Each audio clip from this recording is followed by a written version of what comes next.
Kasako Media, tunaangazia maisha, tunaandika kesho.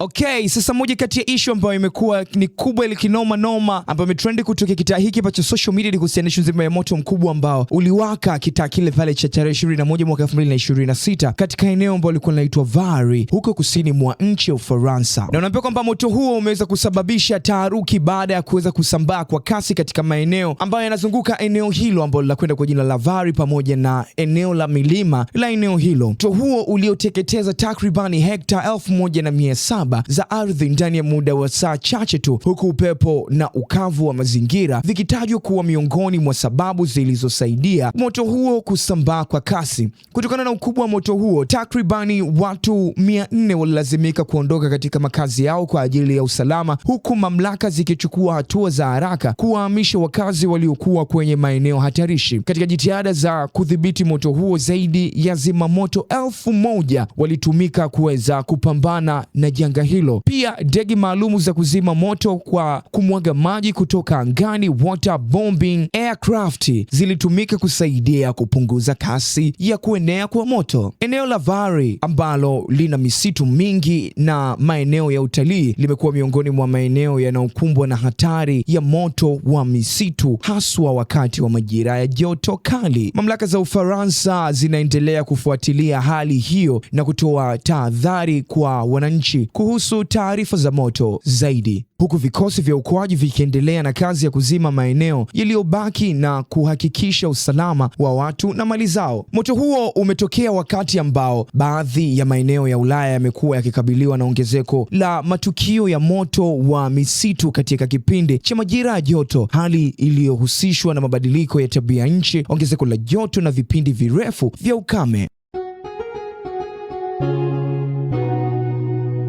Kasako Media, tunaangazia maisha, tunaandika kesho.